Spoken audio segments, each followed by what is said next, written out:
building in downtown Calgary, which is home to SAIT's new School for Advanced Digital Technology. So welcome.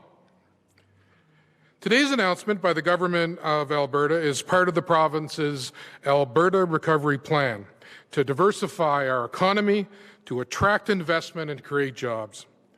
I am especially pleased that today's announcement is leveraging the outstanding applied research that is taking place at post-secondary institutions in our province. This is remarkable work, I believe, being done by researchers and students, and of course their industry partners, to support the needs of industry.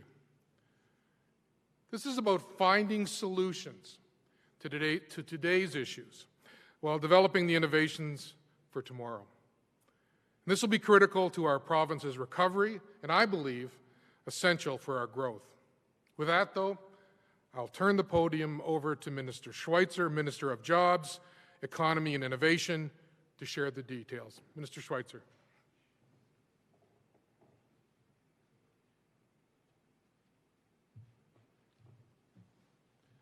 Thank you so much. I'll give my glasses a moment here to defog. I'm sure everybody's experiencing that with masks these days.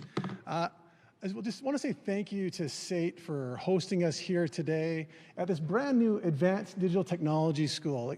This is just amazing to see how far SAIT has come to adapt with the changing economy that we have, make sure that our young Albertans here have the skills that they need, individuals that need to retool their skill set, have that real-time feedback from SAIT for the skills that they require for jobs of today and tomorrow. So thank you to SAIT for your leadership on this front. We're really excited to see this project going. You see the construction around the building. I'm just looking forward to getting this off the ground. So thank you so much for all of your efforts there. I also want to thank Minister Nicolaides, the Minister of Advanced Education, for being here with us today to talk about this exciting announcement that we have. And let's just step back to see where we are right now. Last week, you heard us make announcements around making sure we're at the forefront of intellectual property. Many of our government structures are set up for a traditional economy. In ways now, with the emerging and fast-growing companies that we have across Canada and here in Alberta, we have to make sure that our government can keep up with the pace of industry, making sure we're developing policy at the pace of business. So this is a big part of that, making sure as well that our advanced education institutions have the tools that they require to keep up with the innovation that's happening on the ground in the private sector.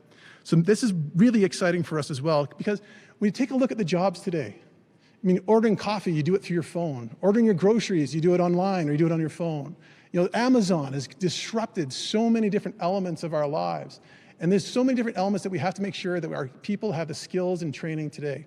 And just last week as well, we were at Exergy Solutions, where they had the cutting-edge 3D technology, 3D printing technology to print metal. It blew me away with the sophistication as to what they could actually produce. So making sure that our students have those skills is so important. So that's why we're excited today to announce $2.1 million of funding that's going to go to SAIT, Olds College, and Red Deer College to make sure that they have the tools required to continue to teach their students. The investment will go into 3D printing technologies, advanced manufacturing elements, smart agriculture, data hubs, and finance and STEM developed technologies. So this is really exciting for us to make sure that our students have those skill sets so they can continue to thrive. Now, boiling this down is one thing. I'm 4 weeks on the job now in this ministry, and the one thing that I just want to boil down is why. Why are we doing this? Why are we making sure that we have an emphasis on the future and working with our post-secondary institutions to make sure that young Albertans have the training for jobs today and tomorrow? And it boils down to a pretty simple concept where I came to Alberta as a young professional because it was the place of opportunity. It was a place where you could get ahead. It didn't matter who your parents were, where you came from. If you came to Alberta, you could get ahead because you're willing to work hard and you had that work ethic. And that younger generation is looking for those exact same opportunities. They want to make sure that their future is not only today in Alberta, but tomorrow is going to be in Alberta as well. And there's a lot of uncertainty right now. We've got youth unemployment of about 25%. And we want to give those young Albertans hope that there's going to be programming for them so they can have those jobs of tomorrow. And those jobs are going to be right here in Alberta, because we're going to continue to make sure we have the best possible environment policy-wise, the best training opportunities for them, and the best opportunities so that they know that Alberta is going to be their long-term home. We have so many other strategic advantages as well. There's an article out today about technology companies coming into our downtown, leasing immense amount of space because of the competitive advantage we have right now with the affordability of our office spaces, the affordability of our taxes, the cost of living advantage that we have in Alberta. So we have an amazing story to tell. And this is about making sure that we move forward out of this pandemic together to give our next generation and the current generation of people looking for work opportunities and jobs for the future. And with that, I'll turn it back over to Dr. Russell. Thank you so much. Thank you, Minister Schweitzer. And I'm now going to turn the podium over to Minister Nicolaitis, Minister of Advanced Education.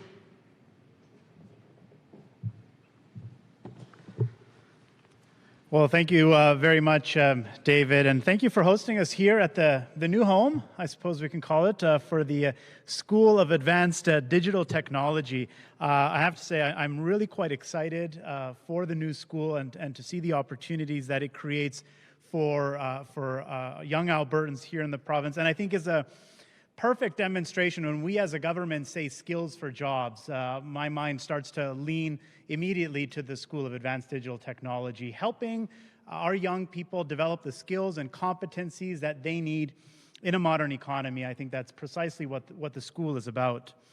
And I want to thank Minister Schweitzer for today's important announcement of a strategic investment of taxpayer dollars of $2.1 million to SAIT, Olds, and Red Deer College for critical applied research projects that are going to help move our province forward. And this is important because I think, as many Albertans know and see on a day-to-day basis, the COVID-19 pandemic has caused so much uncertainty for so many Albertans. I know that for many families and many Albertans, the worry, of course, was health and safety and worry about contracting the virus. Although it seems today that more of the attention is being focused towards the economic future of our province and the financial security within their individual households. As our Premier has mentioned, our first responsibility as a government is to save lives, and now our responsibility must be to save livelihoods. And we know it's a challenging time for many Albertans. We know that Alberta has the highest mortgage deferral rate in Canada and also the highest per person use of the Canada Emergency Response Benefit. And so under these incredibly challenging times, it is essential that as a government we do everything possible to help strengthen the economic recovery of our province. And with this challenge, it's important to demonstrate and important to communicate to all Albertans that Alberta's government has a plan. And that, of course, is the Alberta Recovery Plan, which, as David mentioned, is a bold and ambitious plan to create tens of thousands of jobs, build our province up, and diversify our economy. And again, today's investment of over $2 million to SAIT, Olds, and Red Deer College for strengthening applied research will help our institutions contribute to the economic recovery of our province.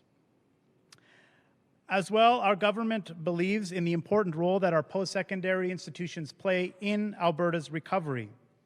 Firstly, by educating our students, our post-secondary institutions prepare our students to meet future challenges. And through our Skills for Jobs agenda, we remain focused on giving Albertans the skills, knowledge, and competencies they need in a future economy. Secondly, our post-secondary institutions are also home to groundbreaking research and new discoveries. And that is why we are working very closely with our institutions, including through today's announcement, to support this important work being done on campus. Together with our post-secondary institutions, we will further Alberta as an innovation destination, a global center for talented researchers, and most importantly of all, we will ensure that we provide our students with the skills, knowledge, and competencies they need to get ahead. Thank you very much. I'd like to turn things again back over to Dr. Ross. Thank you, Minister Nicolaitis. I'm just going to end on a quick story in that First of all, this investment, I believe, is very important. Not only will it allow Alberta industry, Alberta companies to grow, but from that comes jobs. And I know for us here at SAIT, this is a critical point. People going back to work, people participating in the economic recovery. And it's interesting to watch, to watch students that participate in applied education, what happens to their careers and what happens to the opportunities they can take advantage of. A lot of the students are hired almost immediately by the companies that are doing the research. But if they're not, I can share with you, there is a long list of employers looking to hire folks with applied research skills. And I just want to thank Minister Schweitzer and Minister Nicolaitis for making this announcement here today. It's a very important announcement. Thank you both. And I'm going to turn it over for the question period. Thanks, everyone. All right. Is it on? It is on. Okay, so just a reminder, in addition to Minister Schweitzer and Nicolaitis, we have Dr. David Ross, President and CEO of SAIT, for questions. Operator, can you please put through the first caller? First is Emma Graney with the Globe and Mail. Go ahead, Emma. Yeah, g'day guys. This question is for Minister Schweitzer. I want to take you over in your jobs role here to energy. Shell today, there's news out there that they're going to pivot to renewables, speculation they're going to sell their oil sands and other assets. What does that mean for Alberta jobs, and what can you do as a government? But also on a related energy topic here, TC Energy boss Russ Girling is retiring at the end of the year. Is your government worried about what that will mean for the completion of Keystone and specifically the jobs that your government has promised from that investment? Thanks. Oh, perfect. And I appreciate the question that you've asked there. You know, and this is a topic that's, we've heard time and time again, particularly from that younger generation, and that's why the announcement here today is so important. They want to make sure that they have confidence for training and jobs in the future. Alberta is very well positioned to make sure we continue to capitalize on our traditional economy, so our natural gas, our oil sands that we've done here. That is high technology development that has been largely developed here in Alberta. It's technology that's been used in other places in the world, and Alberta has helped drive that change and being at the forefront of energy technology and the use of that in the industry and creating opportunities for us in this province. It created an event, just a wealth of opportunities for people here, citizens here, attracted that a huge amount of growth. Now, as we look towards the future as well, there's a lot of opportunities as well when it comes to energy projects. With the way that we've structured our market on electricity, Alberta is the leader when it comes to solar and wind, and that's a market-driven approach. That's not a grant structure approach. It's a market-driven approach. So we're going to be making sure that we utilize that intellectual capital we have here in this province. We've got scientists, and we've got people at all these big companies here in the traditional sector of energy that are working to solve a lot of these solutions, whether it's hydrogen or whether it's all these different elements. Alberta is well positioned to make sure that we're a player going forward, as well as, too, you're going to see a whole bunch more announcements, Emma, on this topic in the coming weeks. I don't want to preempt some of my colleagues that are diligently working away right now on some policy announcements that are going to come later this week and next week. So stay tuned for some more details as well in this area. And do you have a follow-up, Emma? I do, yeah. What do you think about the TC Energy boss retiring, though? Like, are you worried that Keystone is not going to happen? Are you concerned about what this means for jobs? On the TC Energy front and building Keystone XL, we've made that strategic investment to make sure we can continue to get market access for our products and continue to move it forward. You're seeing construction go right now in the United States, Canada, the cross-border element. We're continuing to engage as well in the United States. We're going to continue to engage with people in Washington, D.C. We've got James Rajat working diligently right now on that strategy and engaging regularly with politicians and thought leaders in the U.S. We're engaging as well through various ministries, from Minister Savage to Minister Nixon, myself, the Premier, engaging with people in the U.S. and Canada as well, with people in Ottawa to make sure people understand the strategic importance of Keystone XL and making sure that people understand the trade ramifications if that goes sideways. So that's really part of our drive right now, and we're making sure we protect that investment for Albertans as well. Operator, can you please put through the next question? Next question is Tom Vernon with Global News. Go ahead, Tom. Hi, Minister. Thanks for taking my question. Building on what Emma asked and around Shell and those decisions, There's groups like Iron and Earth out there looking for the federal government, I'm sure provincial governments as well, to invest more in what they're calling upskilling, helping people that have traditionally worked in oil and gas find those new skills in these more renewable areas and stuff like hydrogen, as you mentioned. Any planned investments on these sorts of skills training as you look at your skills for jobs plan? You know what? You're reading from a song sheet for us right now. There's going to be some significant announcements. Minister Nicolaides, myself, Minister Copping in Labour, and others are working together right now with the Premier's guidance on that exact plan. So stay tuned in the weeks to come here. We're going to start putting some more meat on the recovery plan for people to understand how the road forward. And do you have a follow-up, Tom? I'm good, thanks. All right, operator, can you please put through the next question? Next is Catherine Grukowski with Alberta Today. Go ahead, Catherine. Thank you. Good morning, Minister. As you know, as we're talking about jobs, this recession has hit women's employment first, and women have been left behind in the recovery so far. And as we're looking at this diversification and innovation strategy, how are you ensuring that this strategy will include women's economic participation? You know what? That's a very good question. And we're working closely with Minister Schultz, Minister Copping, and others to make sure that we have a plan in place for working families as well. So you'll see some of those elements coming out here as well in the plan. Again, a lot of the questions that you're asking are areas that are under development. And I wish I could just roll it all out today, but then I wouldn't have anything to talk to you about tomorrow. But there really is a plan here. We're working diligently, again, with Minister Schultz to make sure we have a plan for working families, to make sure that where you have husband and wife that are working together and others there to make sure that we have opportunities for everyone in our economy as we come out of this pandemic and working together to move forward. And do you have a follow-up, Catherine? Yeah, a follow-up either for yourself or for Minister Nicolaides on the intellectual property changes. So is this problem of intellectual property, is that primarily coming out of research institutions and post-secondaries where you're finding regulations are lagging, or where is the hang-up here? I'll let Minister Nicolaides jump in on this one. Yeah, thank you for that question. It's an important one. I just want to come back very quickly to your previous question as well about women participation in the workforce and in the economic recovery.